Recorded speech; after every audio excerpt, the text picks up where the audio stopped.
library. Good afternoon. This is the House Appropriations Committee. It is Thursday, April 17th. It's 3:25. We had to go off live because something happened with our Zoom connection, and so we needed to pause. And thanks to our T folks, we are back and working. So let us continue where we were. I think the last thing I remember was talking about 2 full-time limited service positions for the 2 grants. That's correct. My name is Catherine Delnau. I'm the state librarian and commissioner of the Department of Libraries. And we have, in addition to our Institute of Museum and Library Services annual allotment, the department is currently administering 2 capital project grants that are both federally funded, $16.4 million from Treasury, $10 million from HUD. Both of them are programs through which we will be making subawards to public libraries. The 2 positions are administered by 2 limited service staff members, and those 2 staff members are completely federally funded.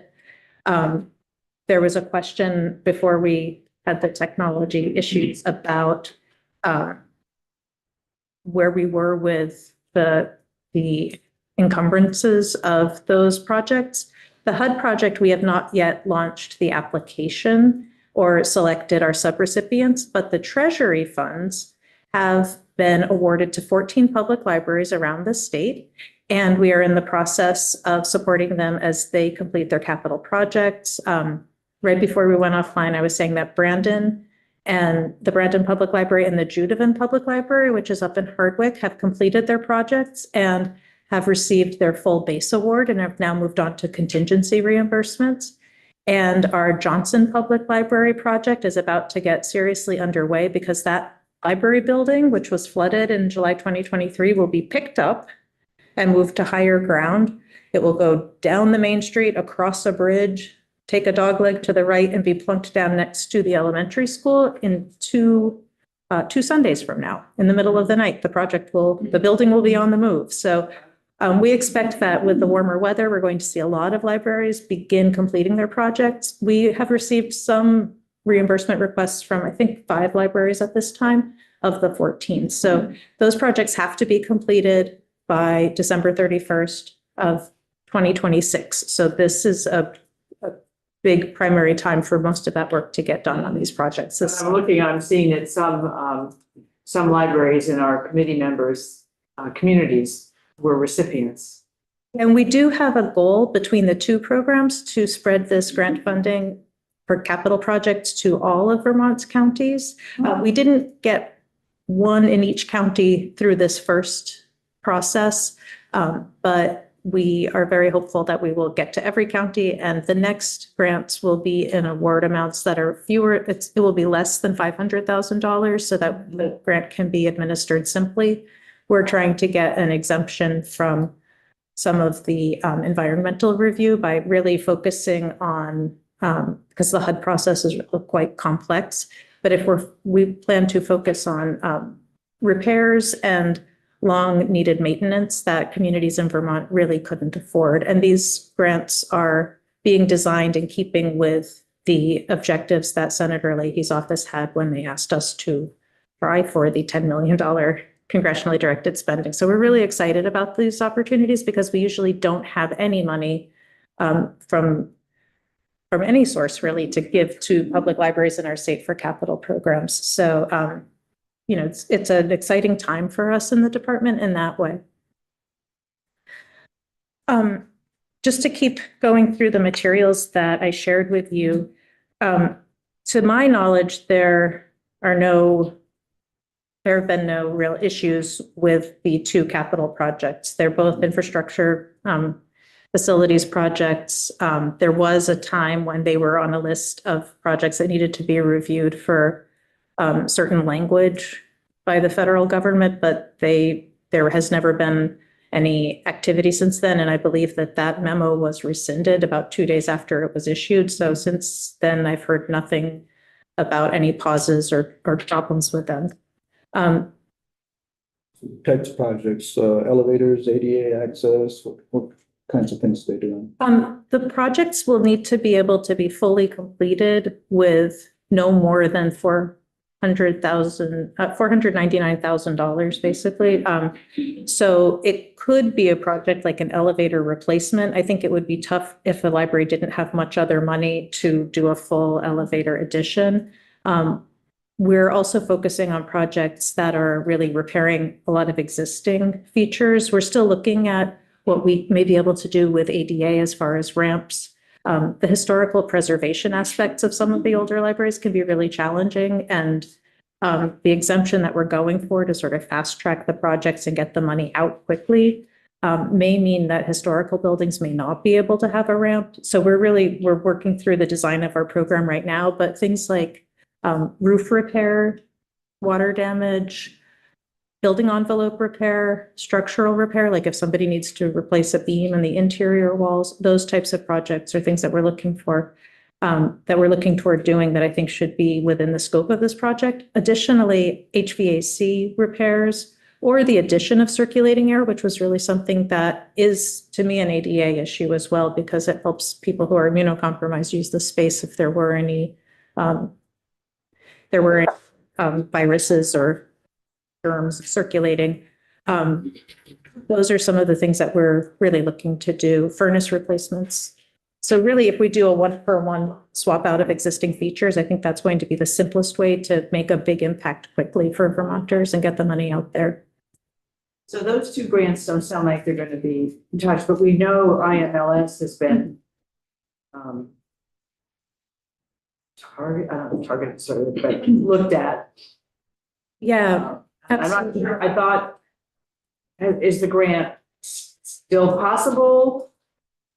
On something in between? What's going on? Let me first try to explain. We talked about this a little bit when I was here earlier, how the federal funding lines up for each year. Our 2024 allocation of $1.24 million, we pulled down all of that already, and that money gets the department through to the end of this state fiscal year. Through June 30th of this year. We have our normal regular funding that we talked to you about last year for the 2025 budget. Right. The 2026 budget, the allocation that we would be receiving normally from IMLS for fiscal 2025, that was fully funded by Congress in the continuing resolution back in March. Yeah. However, they have still not communicated with any of the states, including Vermont, to tell us what our allocation will be and when we can expect to receive that money. Typically by this time in the year, we would have received that information. After the continuing resolution was passed, which I think was March 15th, we received an email from an Institute of Museum and Library Services staff member, Terry DeVoe. Terry is the program manager for the Grants to States program. She told us that unless something happened, we should hear by April 22nd from IMLS about that 2025 appropriation. However, 2 or 3 days later, we also heard from Terry DeVoe that the entire staff of IMLS, herself included, was going to be put on leave. We subsequently heard from our program manager, Cindy Boyden, that she had been terminated. I have, however, been in communication with Terry DeVoe today at her imls.gov email, and she answered me. I was locked out of the portal because of poor password management on my part, but I used it to ask a question of this particular email address, and Terry responded. So we know Terry is working at IMLS today.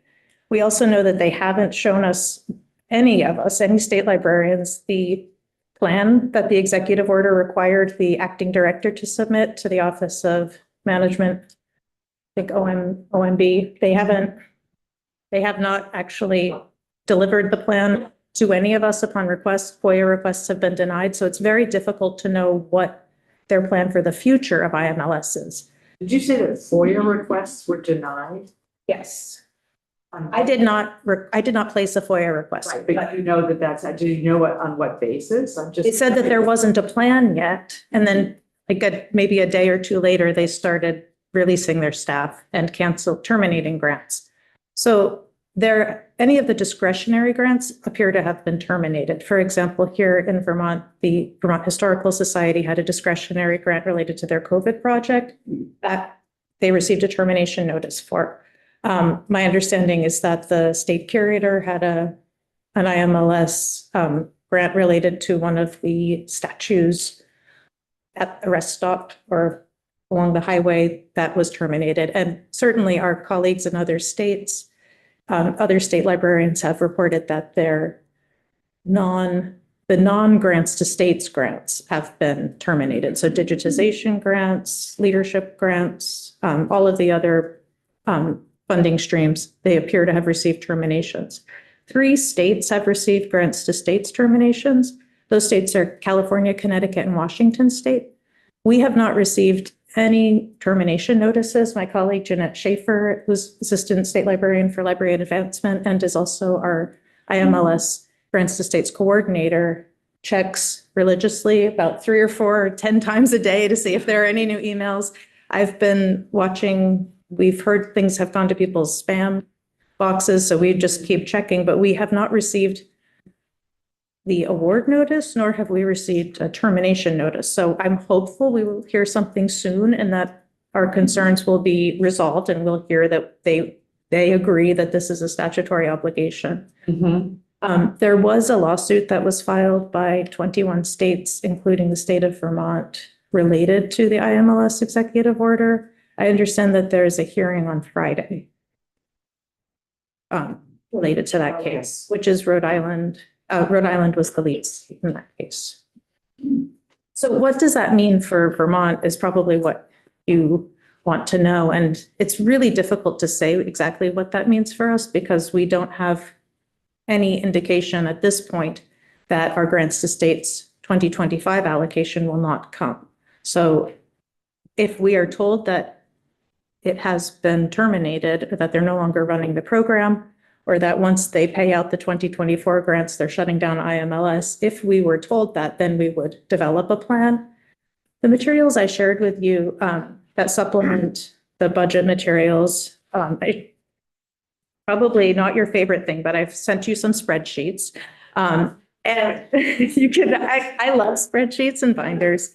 I tried to organize, there's a spreadsheet that has a lot of different programs on it. And what I tried to do, it's from us today, and I think I saw it online already. It's a 2025 program budget. It's showing at a more granular level what is going on with the funds to support each of the specific programs in our LSTA 5-year plan. Okay. So things like our databases, you can see that the Vermont Online Library and databases are in the electronic information resources, and they come to $286,000. And of that, 2/3 of that cost is IMLS funding. And so what Vermont has left, what Vermont has in its own would be a database service for $97,240. So we would need to dramatically reconsider what we're providing and how we're providing it. There's also another spreadsheet that I shared that reflects how our staff work on these projects, because this programmatic level spreadsheet is just showing the cost of our contracts and services. It's not showing the staff hours that go into it. And I see that, yeah. And so this is typical of what we're finding across departments and agencies is that it's not necessarily 1-for-1. There's maybe an FTE equivalent, but it's not a human that's, it's 20% of a human. Exactly. And that same human might be working on access services and working on information resources, or they might be working on interlibrary loan and also also providing information to state departments and agencies about how to get services from us at the department. The important thing to know is that what we're doing in Vermont matches the way that this program is set up. So it's supposed to be something that supplements, not supplants state government. And many states are doing this, this type of work. That's particularly interlibrary loan and the electronic resources. Those are things that many states are using this funding for. And also the way that we're supplementing our staff so that a portion of various staff members are working on these projects. So a portion of their salary is funded with this. So the staffing component is extremely important to call out because the IMLS funding makes up about 34% of our staff salaries. Only 2 of us at the Department of Libraries who are in permanent positions. So 2 out of the 18 staff have no federal funding. And that's myself and my executive staff assistant, Jess. So all of the other staff, the 16 other staff, there's a portion of their salaries that is paid with the federal funds. So that is really important to call out because they are providing some services directly. So if you look at the spreadsheet that has the all of the staff on it with a chart of kind of who's doing what, that's a little bit small. But you'll see a big chunk of activity in the first column after the position titles. Those are the staff who are providing direct consultation and support to small and rural libraries around the state, to larger libraries around the state. Those are the staff who are doing webinars.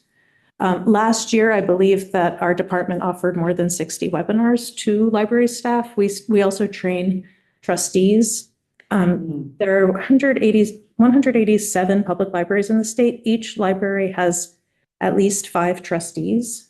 And those trustees often, and I know that we have a library trustee here in committee, they often don't come to that role with any idea of what they're doing. They love their library, but they have no idea how to run a nonprofit library, which is about 1/3 of our libraries, or they have no idea how to interact in a municipal context. It may be their first time participating in civic government. And so what we do is we train them and then we invite them to participate in trainings and webinars to learn more about libraries and learn more about what we do in libraries and how we do it and how they can set up their institution to be in accordance with Vermont statutes. So if there were any funding cuts, those staff are very, very important to the work that we do. And I just want to call that out to you, that would be a really significant gap.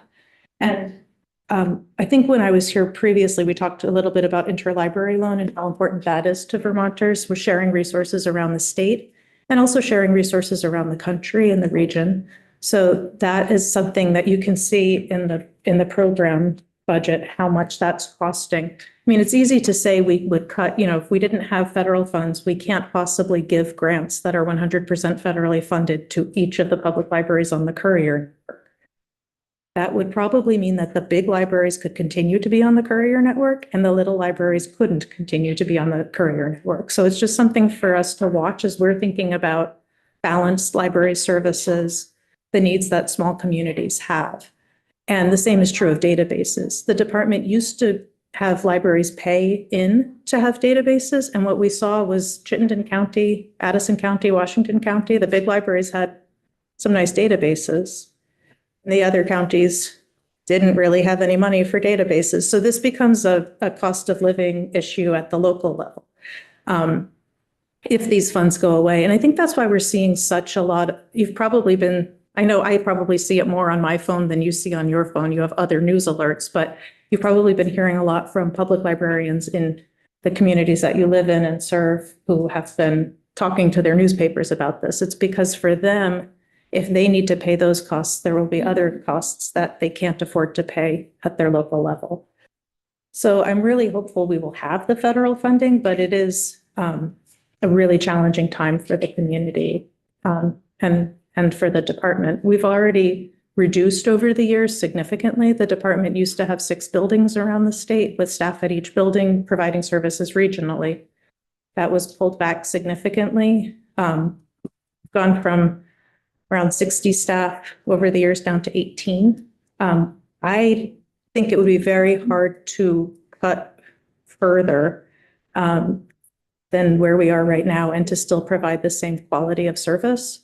We will, of course, meet our statutory obligations, but we would be going in and looking at what we must do, what says shall next to it versus what we may do. So you might see us providing fewer model policies for libraries, but making sure that we're providing materials to the correctional facilities. So I think when we're looking at the future in the next couple of months, if we heard of cuts either in the amount of the award or the whole award, we would have some really tough decisions to make. I've talked a lot. I'm wondering, do you have any questions for me? This committee is not afraid of raising their hand if they have questions. Okay.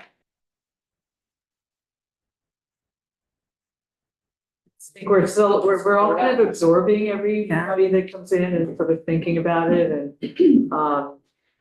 and you're answering, anticipating a lot of our questions, like what happens if it's reduced or eliminated, and you'll have to think about what you have to do and what you may have to cut back on and how that, and it's, of course, we realize it's hard to know until you know it's actually happening.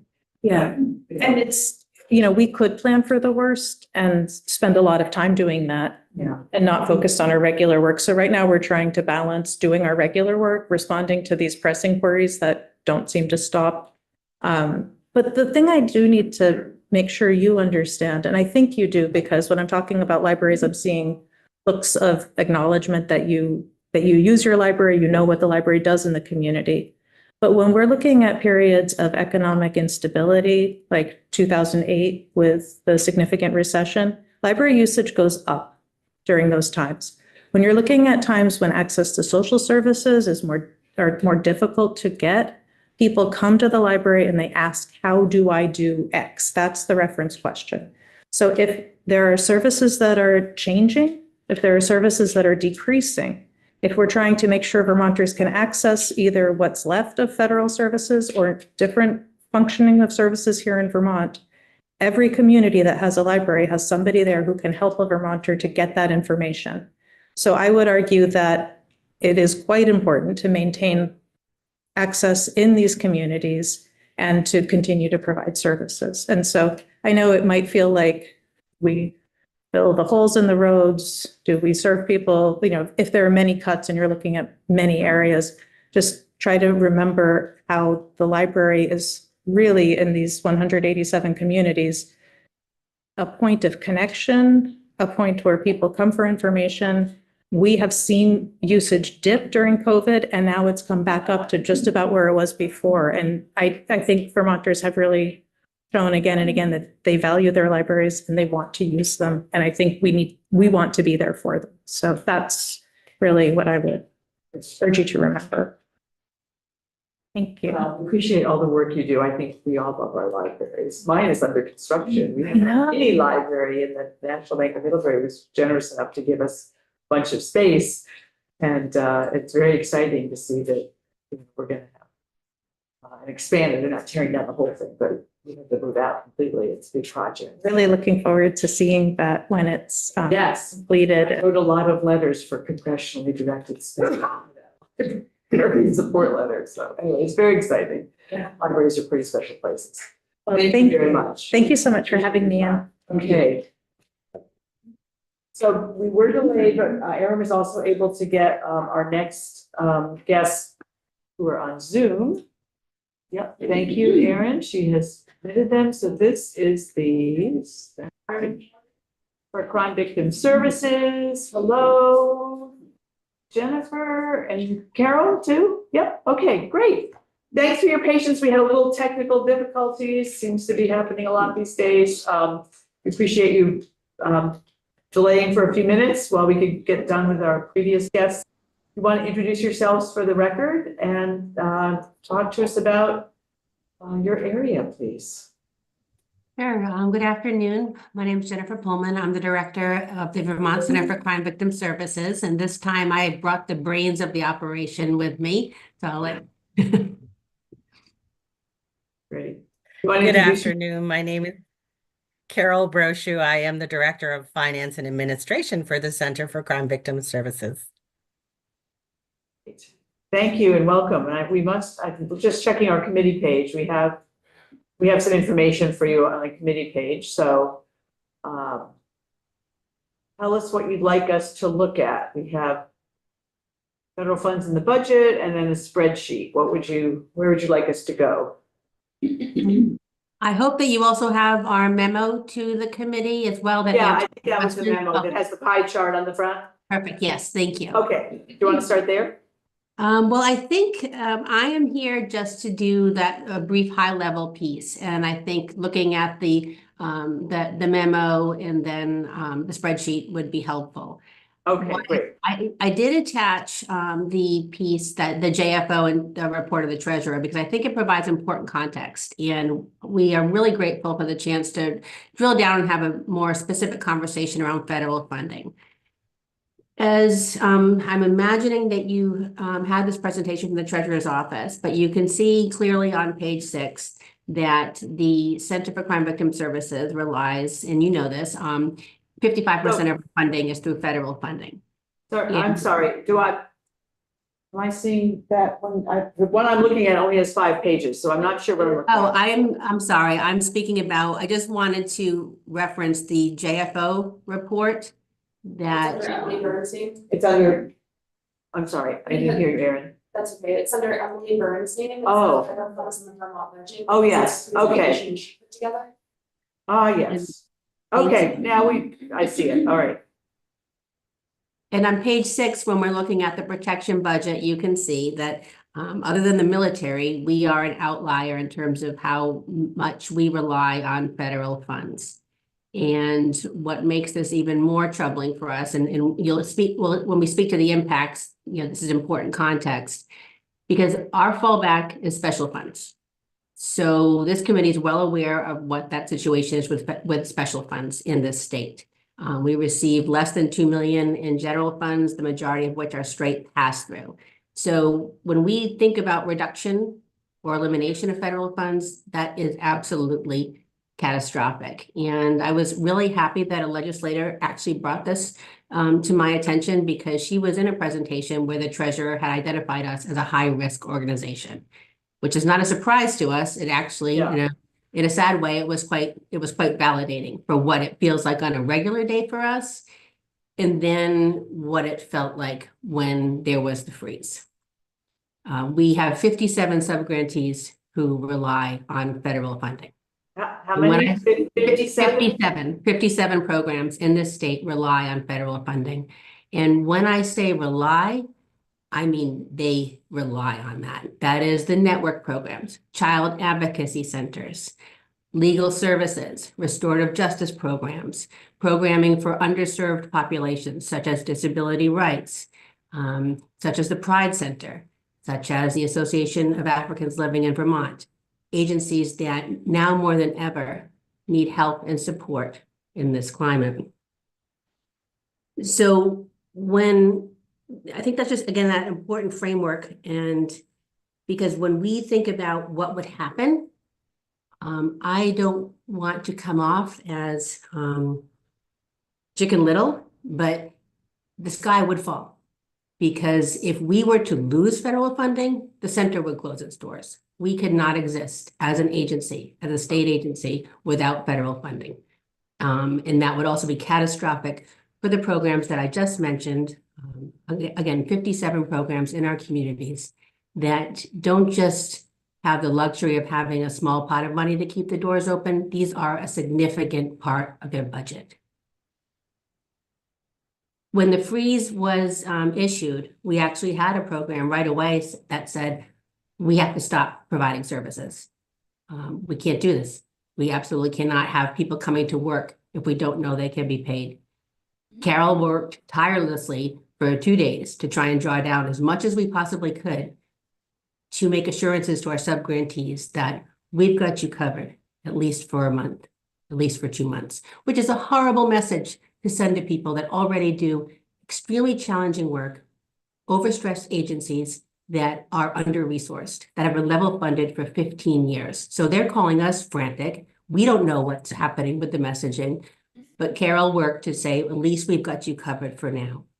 And while the freeze has been lifted, we all know that, it's our understanding that the federal government is going piecemeal, agency by agency, and that our grants have not been analyzed yet.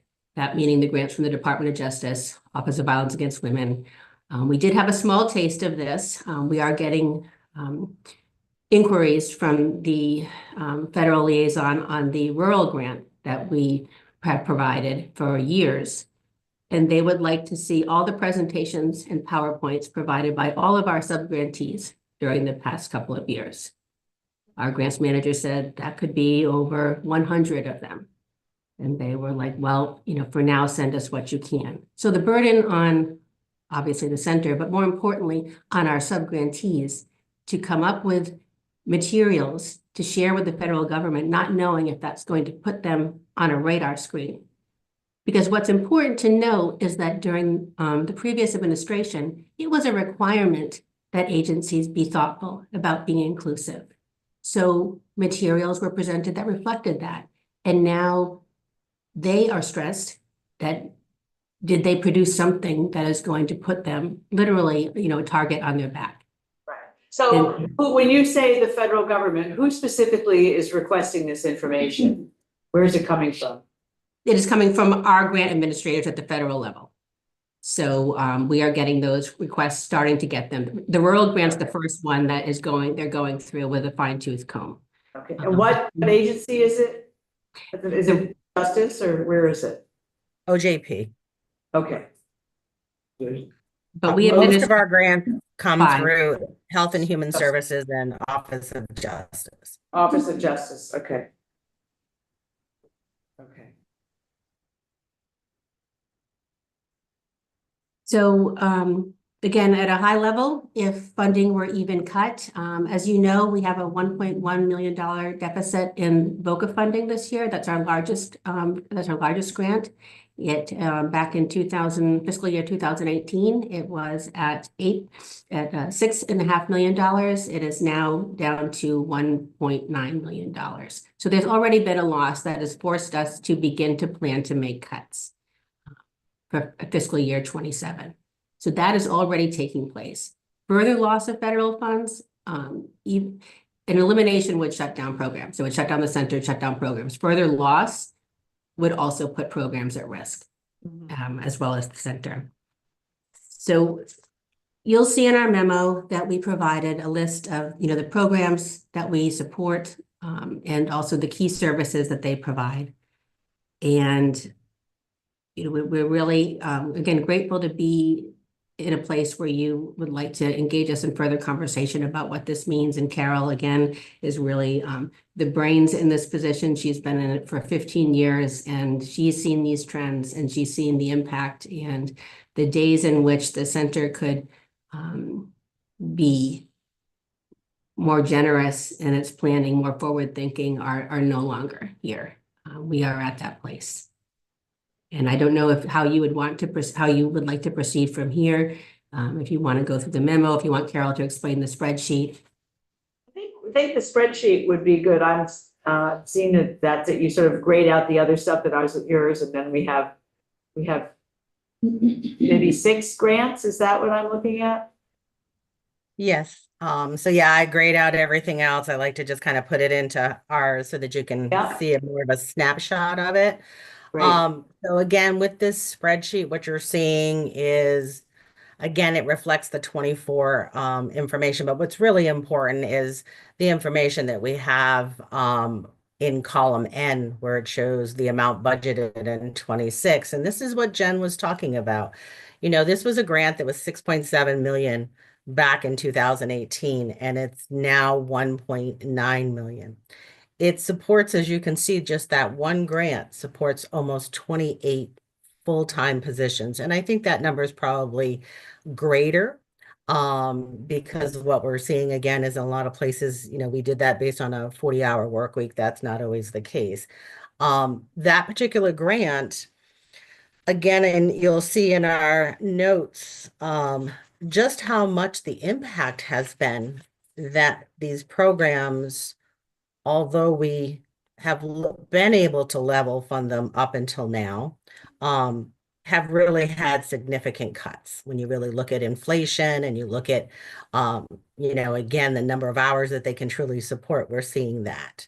I think it's also important to note that the Center for Crime Victim Services ourselves rely on these federal funds because we receive a small 5% portion of them to pay for center staff, the grant administration, all of the work that has to be done to monitor, do the financial reporting, as Jen mentioned. We rely on these federal funds to also support the center's employees that do this work. So For example, just the VOCA alone, we went from like 335,000 at one time to support center staff to literally now less than $100,000. So there's a lot of moving parts with this to understand that we're seeing decreases. When you look at the line 345, the violence against protection and services, which we call VISPA, that one you can see I have a little notation there because I didn't even include. This includes about $600,000 worth of ARPA funds that are going to be ending. That's why I put 2 end dates in September of this year. So we're already losing, as you know, with many, agencies, those funds are going away. But these are programs that have relied on those to support the amount of FTEs that you see there, and as well as many others. So So there is, so if I yeah. look at that one, sorry, I think we're a little delayed on time, so Okay. anyway, when we talk, it's a few seconds before we hear each other. So there was 1.437 million for the family violence prevention in FY 2024. And you're saying that amount budgeted for 26 is only 997,000, so $1 million instead of 1.4 million. Was the difference ARPA, or is the difference that the funds are just being reduced? The difference is the ARPA money, because what I've done is, again, we only really have 1 quarter in state fiscal year 26 for use with those ARPA funds. Okay, So that So it if is you- included in the state fiscal year budget. yeah, okay, so when all of the ARPA money goes away, what would the size of that grant be if all things stay the same? Let me give you that number. Hold on 1 second, and I can tell you.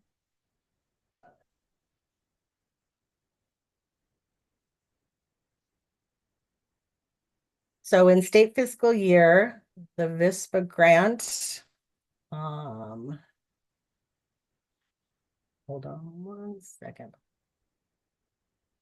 763,000. Okay. So the other 240 or something is ARPA for the first It's quarter. the ARPA for the 1 quarter Yeah. that we're okay. carrying forward into 26. But Okay. again, this really shows the impact. Again, our budget relies on 55% of federal funds.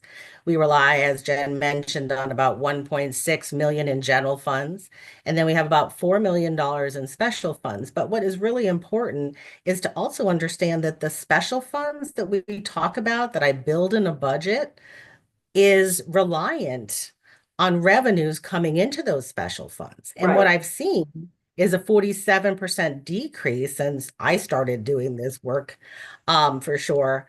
So again, we're not even making the allocation. So when we talk about the need for extra funding to support the victim compensation fund, it's Right. because we're not seeing those revenues, even though I'm trying to build a budget with revenues that Right. we've received previously. We're just not seeing them now. So it's Right, and that's what continually. we're learning with these, a lot of organizations have relied on special funds to fund, and then the special funds change.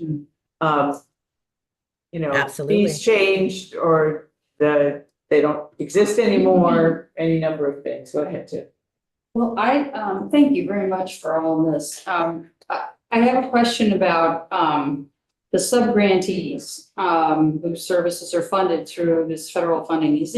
I'm assuming that they are funded through other sources as well, and probably other federal sources. Can you tell us anything about that? So I do have somewhere a spreadsheet that basically shows, we actually tried to at least drill down some of the programs and their reliance on federal funds. And I can basically tell you that, of course, similar to us, if they lose their federal funding, I don't know how they would exist. As Jen mentioned, just one program alone, when we had that freeze, basically couldn't operate. If they didn't get their federal fund reimbursement, they would not be operating. So I would definitely say, again, I can give more statistical data on that, but we have looked at really how much our programs, all of the grants. I mean, again, we're giving out, 200 sub-grants, and to these organizations, if they didn't get that federal funding, I don't know how they'd be able to provide the services. And would, say, just take the network, for example, Yes. would the other federal grants the network has to deliver programs and services, probably be similarly jeopardized? I mean, is the funding probably vulnerable in the same ways that yours is? Well, I certainly don't want to speak for the network programs because I do Right. believe that they have other federal funding. I can't get into the specifics of what other network programs would have. I can just tell you the amount that we give to those programs. And I believe their reliance on that, because I do look at organizational budgets, but again, I can't be specific as to which federal, because a lot of them do have some other federal funding. But I can look at our portfolio of what they receive in federal funding from us. I do know, for example, though, that there are programs that have positions that are completely funded with federal funds. For example, we fund 5 victim services liaisons and restorative justice programs in the state. Completely federally funded, no other source. Those programs, those positions would be eliminated. The child advocacy centers do not receive other federal funds other than ours. They receive a small amount of general funds, but those would not be enough to operate the 14 different child advocacy centers that operate in our state. They're small programs that, again, rely upon federal funds that we provide, and also a small portion of general funds, and that also rely on donations and fundraisers. So they're doing important work. They are where children go when there's been an allegation of abuse, and they get that wraparound service, that wraparound support for the entire family. Those programs would, again, absolutely be in jeopardy. I know that the network has been very anxious about the human services grants, and those have been also under scrutiny. I do not know where those lie, but I can tell you again, the portion of VOCA and other federal funding that we provide to the network, whether it be through ARPA funds, our STOP grant, our SASP grants, other grants, that would be a huge impact. And again, could result in elimination positions. We fund 4 positions that work with, are specialized to work with victims in sexual assault and domestic violence cases through prosecution. We fund 2 through the state's attorney's office. We fund 1 investigator, and we fund the attorney general's position that works on domestic violence. Those are also solely supported with federal funds. Those would not be able to exist with continued declines or elimination. These are these services are if in fact the center went away, or some of your sub-grantees, who picks up the ball? I mean, is there anything in the system that would fill that gap? In statute, we are responsible for serving as the pass-through for federal grants. So if we were to go away, there would be no entity to do that. And I think it's really important for those of you who are at the table and for the state to understand what is involved in the level of oversight that we provide. It's not just oversight, it's technical support, because we have to answer not just to you, but to the federal government. And so it's also just helping folks who are in these roles because they want to help people. They weren't here because they want to balance checkbooks. So we provide a lot of handholding in terms of educating and supporting folks on how to report on grants, how to build budgets. That would go away unless another agency picked that up. But it's something that we take pride in terms of the support we provide. And again, so it's not just filling out papers and submitting them. There's a whole level of support that we provide to our sub-grantees. We provide a lens in which we administer these grants so we can find those gaps. We can do needs assessments, which we do. We help with strategic planning around our grants. We bring in partners to identify how do we spend these federal dollars. We bring a lot of folks to the table. That would have to be picked up by another agency. That would not, I would like to say, I would respectfully suggest would not have the victim-centered lens that a center brings to the table. I'd also like to add to that, Jen, in that one of the things that you'll see in the spreadsheet is the victim compensation program that is run through the Center for Crime Victim Services that's statutorily required. And that too provides direct victim services payments to victims in advance, meaning they're not having to wait for things for funeral payments, lost wages. And you'll see that there's $268,000 of which is in this year's budget from federal dollars. And we did note this in our information to you all about, again, that would be another program that would not be able to exist because, again, it's solely supported with federal funds and special funds. But again, it is something that for victims of crime is so important that they're able to, have this to be able to support those losses during some of the most difficult times in their lives. So again, that's a statutorily required program. So again, when you talk about, what do we do? It's not just grants, it's restitution, it's compensation. We rely on this. We are indeed everything that, as Jen mentioned, that comes into the state primarily for victim services flows through our organization. Great. Okay, any other questions? We really appreciate you coming in and providing us with this information, and hopefully it will all be okay, but it's good to know what potential issues are going to be. So we thank you for all you do. It's a lot. I didn't realize you had 57 sub-grantees. It's quite an extensive. We issue over 200 grants. So we Really? are a small organization and we issue over 200 grants annually. And we've had a staff of like 2 to 3. So it is quite a lot, actually. Doing a lot of work, yeah. Yeah. And again, as Jen mentioned, it's the monitoring too, because our federal awarding agencies come and monitor us.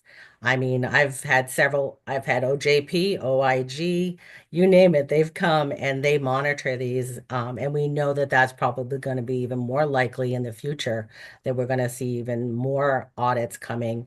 And you can only imagine how much that takes in time to prepare. But we also go out and monitor our programs. It's required for us to go out and monitor every 4 years. So again, we're doing on average 15 to 20 site visits a year to these programs. Okay, wow. All right, well, thank you for all you do. We really appreciate it. And we appreciate your time today. And we will see you. Okay, take care. Thank you very much. Thank you. Committee, that's it for the day. Tomorrow, we're on the floor at 9:30. Pat Peterson is coming from Joint Fiscal Office at 10:30 to talk about calls it Summary of Vermont Revenue Collections, but tariffs are involved in that. I've had several people asking me if we're going to get the Department of Tourism in, and Erin is working on that. So not this week, but probably over next week. And then at 1 o'clock, Dan Smith is going to zoom in from the Vermont Community Foundation to talk about what they're seeing outside of state government. And then we will be done. We'll be done.